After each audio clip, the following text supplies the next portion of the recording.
I'm ready to slash and burn. No quarter. I am going to be uncomfortable and all over you from start to finish.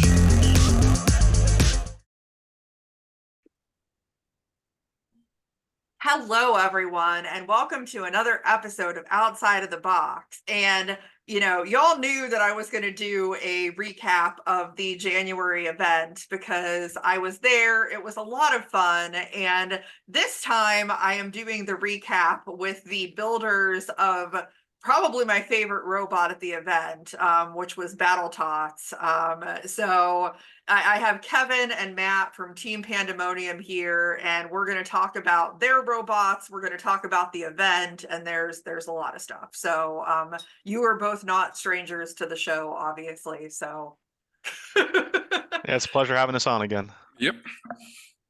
Definitely. So first of all, before we get into like the event overall, I want to talk about, the robots that you had, particularly BattleTots, of course, and Little Man, which, was kind of like a mini huge. So it's kind of like an additional BattleTot there.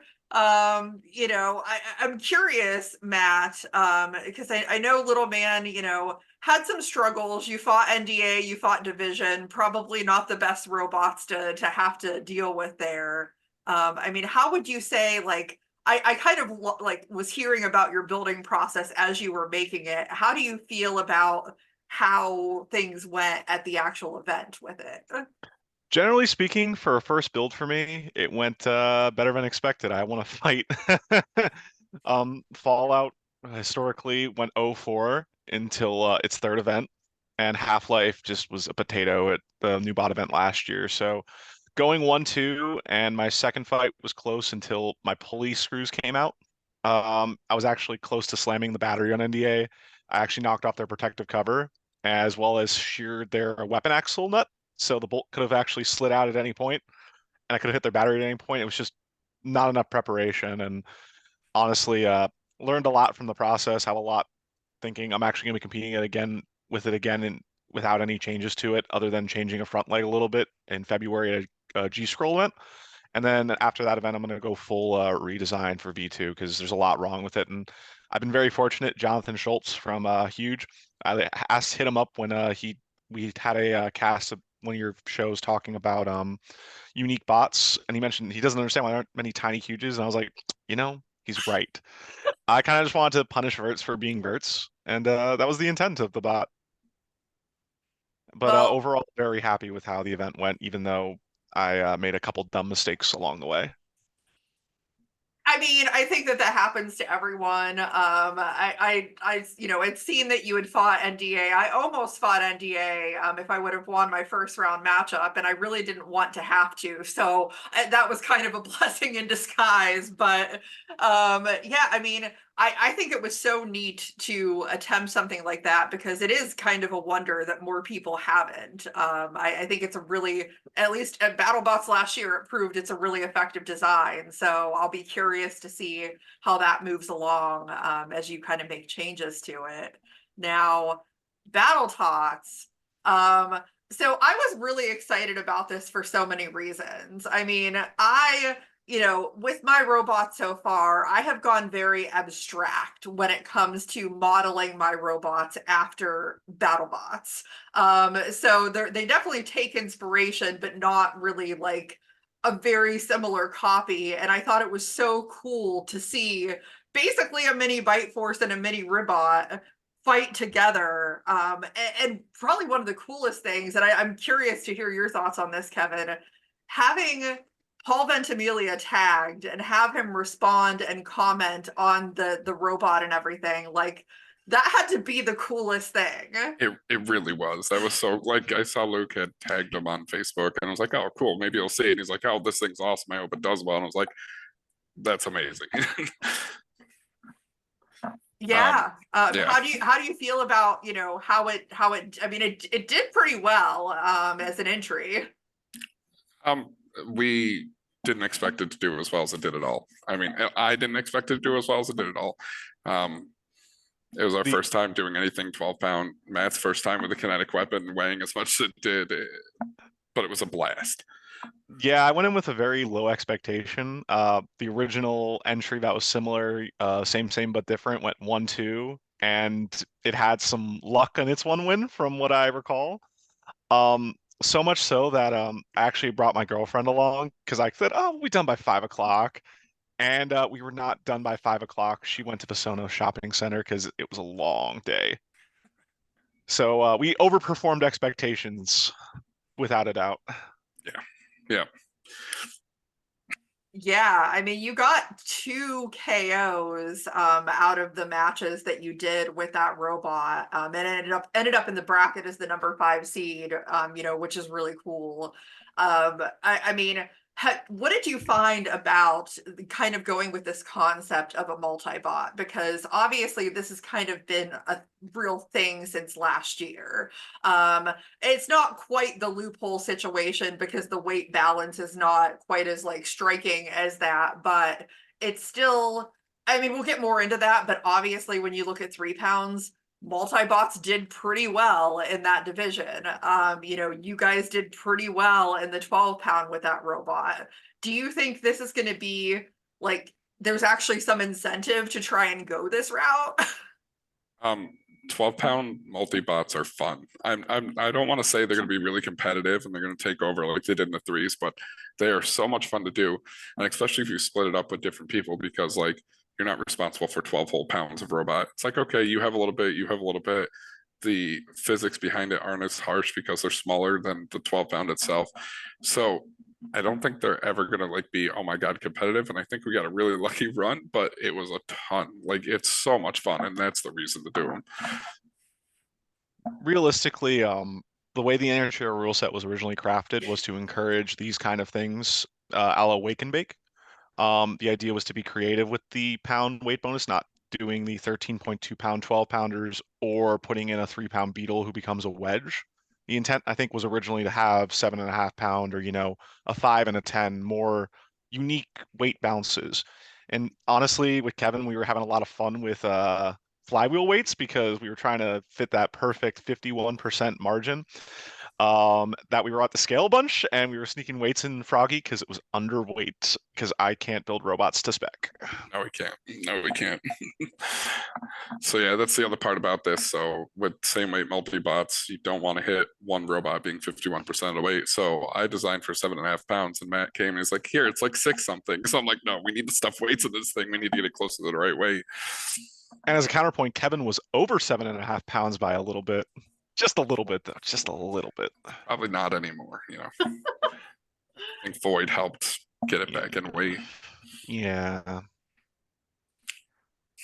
I'm curious though, because, at the higher weight levels, I would say you don't see this as much, or when you do see it, it doesn't do as well. I mean, looking at BattleBots as like the big, well-known weight class as an example, multi-bots typically don't do very well. And there's situations where mini bots as well aren't normally that effective. There's exceptions, but they're normally not that effective. Why, for both of you, do you think in the smaller weight classes, particularly the beetles, it's so effective there when it's not effective at a bigger level? I would say a lot of it is due to the energy density because I know Zach Knight in particular talks about 12s being a funky physics where they have a big hit like a 30, but they move like a beetle. And driving Froggy around, it was a little under geared, meaning it was a little slow. I still felt like I'm hitting harder than I should be right now because my disc was like a pound. And when I posted that, many people were like, that's funny, that's tiny. But I still flipped a robot like a foot in the air, which was 12 pounds. So I'm like, this doesn't add up. I think a lot of it is just the combination in the smaller weight classes. It isn't as punishing to be, 7.5 and 7.5 versus 125 and 125 because the energy densities are different. And a lot of 12s, aren't building, deep 6 class weapons to punt you into the ceiling. They're, just trying to hit you hard and hit you fast. Also, it's a little harder. The arena size, I think, scale wise, is a little bit smaller. So Kevin and I had to work together to try to kind of go to both sides of people And a couple of times it definitely benefited us where we got a hit where likely if we were going face to face with someone, it would have been more jockeying where I got a hit in, then Kevin would get a hit in. And we weren't the best at it, honestly, but it worked pretty well. It was our first time. Now like this is a good segue into like the overall competition because you know, in the 30-pound division, speaking of mini BattleBots, you know, Moccasin, which is obviously derivative of Mammoth, you know, builder Ricky Willem is coming in, you know, has been a commentator exclusively at NHRL for some time and getting back into the mix and then winning the 30-pound over Colossal Avian, which at like I'm so like disappointed in myself that at the time I wasn't like, oh yeah, that's just another way of saying big bird. Bird. But you know, winning that, I mean, like I thought that that was so great to see, and it was so cool to see that robot like in person at the pit table just down the row. You know, what did you both think about that? I'll let you go, Matt. Well, I mean, Mammoth traditionally does well into certain classes of robots just due to its nature. It's similar to a Huge where people don't face it enough to have a good idea what to do to it. And watching some of it, it was kind of like classic Mammoth things. Ricky just outdrove people and then did the Mammoth flip thing, and that was all it needed to do, which I'm not saying it was amazing because it was definitely well executed and very well done, which I would expect from Ricky. He's a very intelligent guy. You talk to him about robot stuff, and you can tell he has thought about many, many things. And even talking to him Pits, I said a lot like, just, hey, how's it going? He's like, you know, I gotta do a lot of vest tuning. You know, it's not really performing how I want it to perform. I'm not really happy with it. And you can tell Ricky's already thinking, okay, if I had 20 minutes, I'm gonna mess around with this. And it showed. And definitely, it was very well done, well driven, and performed very well. And it definitely had a nice little carve in ways where Metabots don't love Mammoth because of how it acts and works, which is why it does so well too, because it kind of somewhat has a niche hold in the meta. Yeah, Ricky is just super cool. Originally, he was positioned and he got moved, but you just go up to him, you talk to him. He's super like nice about everything, and seeing like the small version of the big robot downstairs was just awesome. One of our teammates wants to build a 3-pound version of it very badly, so. Well, I mean, I think that we need to have more iterations of those unique designs because I just think that they're really neat. You know, so now 12 pounds, obviously you were competing in that. I can't say, I mean, I don't follow 12s as much because it's not the division that I currently build in. However, I don't think I was that surprised at how well Questionable Choices did, considering that it kind of exploded Synthesis, which is not something that you normally see happen to any version of Synthesis. So, you know, they ended up getting to the finals, you know, being over Blue Marlin, you know, having kind of competed against a lot of those bots, obviously, throughout the day. What were your takes on seeing how well that did? So until this event, I also didn't keep track of 12 pounds. And at the event, I tried to as well. And it was like, who am I fighting now? Who is this one? You had no idea what we were, when we heard we were fighting New Matador, we're like, we think it's Pneumatic Flipper. Is it the Pneumatic Flipper? And then Kevin was like, oh, it was. I was like, God bless. Watching the 12-pound class, I'd watched Bob's recap of Blue Marlin when it fought at Maker Fair Orlando or Maker Battle Orlando. I don't remember the exact term. It's like the Maker Fair. And watching that robot win, it had a lot of technical problems, and it was a first-time build from him. And when it came in, people seemed to be sleeping on it. Like I talked to a few people, and they were like, "Oh, it's not that good. You know, it's going to lose to this robot now, definitely." And it was just killing people because it was just dependable and well driven. And I think people really slept on it coming into the event. And watching that recap and Bob talking about how he was having ESC troubles and he'd made some dumb choices with Red Loctite, which was pretty funny in his video because he said, I'm going to let you cringe all for a second. I was like, I think he's going to come in really strong, and he did.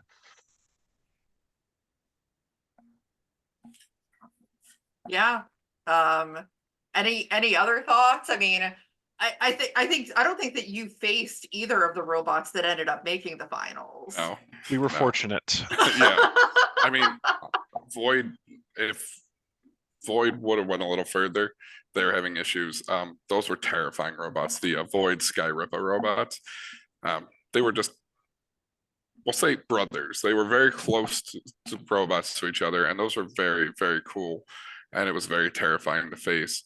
I really liked the Grim Reaper 12. I think it was really cool that they just upscaled their 3 and made it all cool. And the shell on it was really awesome too.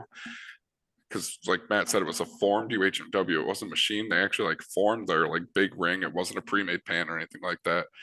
Yeah, I'd knocked out a chunk during the fight, and he gave it to Kevin signed, and he puts it down. I'm like, oh, this isn't like a. I thought it was like a gold mining pan because it had a couple of ribs. He's like, no, this is just machine formed UHMW I did, and it was like it's perfect, and I don't know how he did it.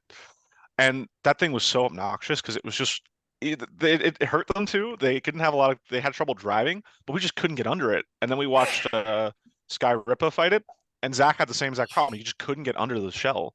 That robot definitely, with a few iterations, could be difficult to deal with. But Yeah, Froggy was the one that did the most damage to it that day. I mean, you got to be proud of that one. I tried to Yeah. give him the piece, and he's like, no, no, no, it goes on the wall. It's your robot. I'm like, you did this. yeah, Kevin's the captain of this robot, so he gets the tag, so he gets the prizes. Running out of room on my shelf, Matt. Seems fair. Now, on the 3-pound side, which obviously I am more familiar with, I mean, honestly, I can say I didn't really expect to see Scurryfest versus Repeater in the finals. I mean, they're both obviously really good entries, but not what I expected to see, especially with some of the other really killer robots that were in that, that weight class. I'm just curious. There were so many, like always with 3 pounds, even with the reduction of robots, there's still so many. But I mean, like, Division, I would say was probably a favorite, to go pretty far. There were a couple of others, obviously like Catalyst, was probably a favorite to go pretty far. So I'm just curious to get that take. Yeah, and also that ties into what we were talking about earlier too, because Division is kind of like a mini monsoon. Yeah. Geez, we had so many 3 pounds even from our team this event. So, because it was Johnny had brought Vapor Trail, and that was his first team robot, and it shocked us because Johnny does this thing where he just shows up and he's like, I have a pile of parts, let's build a robot, and somehow does amazing. And he got really, really far at that event. And I think him and Corey made it to the same round because we beat them, fought each other, right? I know that Catalyst fought Repeater and it was going well till it didn't. And I don't remember if it was top 4 or top 8 for Corey. It was top 4. Yeah. And I think Johnny had a similar thing happen. No, he got his was the top 60. Yeah, he got because he lost to I think Wicked Sister or Twisted Sister. Twisted Sister. Yeah, because his robot became a pile of parts after that. And he loved every minute of it. I mean, every time Johnny comes to an event, man, he's like, you see pictures, you're like, oh, it looks good. Then he's like, yeah, the weapon's not really spinning. So we're just like, oh, did you file the hole a little bit? Put some grease in. It's always a fun time with Johnny. You're always like, oh, he'll be ready this time, and he never is. But it's okay. That's the bet. Johnny's the best under pressure with that. But with the 3 pound class, it didn't really surprise me to see Scurryfest take it because I knew Robert runs. He's part of our team as well. A little less so, but he definitely is involved a lot, and he was showing us pictures of his best portion of Scurryfest. And the moment I saw it, I'm like, yeah, they're going to go far. And then Miles, when talking with him during finals 2 years ago at this point, when he had Komodo, Miles is definitely someone who has a lot of attention to detail. And when I saw the pictures early on, I'm like, they got something here. And then with Repeater, when I saw Peter was piloting one of them with Ryan, I think it's Lou or Law, who does Cobra Chicken, I'm like, I can see this going far. And then when I saw a fight, I'm like, yeah, doing pretty good. Those two drove so well. In the Corey fight with Catalyst, it was going good for Corey, and then those two just like they flipped a switch. They started doing hit left, hit right, hit left, and like Corey did what he could, and they did a really good job driving in that match. And the final match was incredible too. Yeah, you know, seeing 4 robots in a cage in the finals was a pretty cool thing. And yeah, it did surprise me because I mean, it's really mainly like from one event, but Corey is pretty much known as like a 2 robot killer at this point. And so I was like, when I saw he was fighting Repeater, like Corey's got this. Like he's destroyed 2 robots multiple times. And it didn't go that way this time. He tried, and Catalyst was a terrifying robot too. Like it has completely destroyed our test box, and so I guess that just really speaks to how like well driven and built Repeater was, because like Catalyst is nothing to mess with, and yeah. I didn't want to mess with it. If I got matched up against Catalyst, I told Corey that would have been an instant tap out for me. Yeah. I'm on his team, like we're all on his team, and none of us want to face him. We're like, no, we're good. You could you just keep going. We'll, you know. Yeah, exactly. I mean, I thought that it was an awesome event overall, and this was the first time that they had the, you know, technically like a freestyle tournament that people could enter in advance if they didn't get into the event. I'm curious what you think about that, because I like, as somebody who is still kind of testing out some ideas, I'm like, that might be an attractive option to me, you know, to kind of fight some robots and just test out what I have. Freestyle is great. We use it every chance we can to learn everything we can. So the fact that they're just putting more effort into it now is awesome, especially with the lottery system they're doing now. It's going to give people a chance to still go and still hang out with their friends and use their robots and learn things about their robots. So I'm all for it. I think it's awesome. Yeah, I'm a big pusher for freestyle. I always tell people if you get knocked out 0-2, 1-2, or 2-1, depending on how the format is, it just go get some data and always fight someone. I know that when we were there at the last new bot event, when we brought our existing Beetles as a 12, we got a lot of data fighting after they were knocked out. I know in particular, I think Ariel got a lot of data about blade stuff from just fighting some freestyles, as well as Johnny got a lot of Spartan time that he hadn't gotten, and it reignited him a little bit to want to keep it going.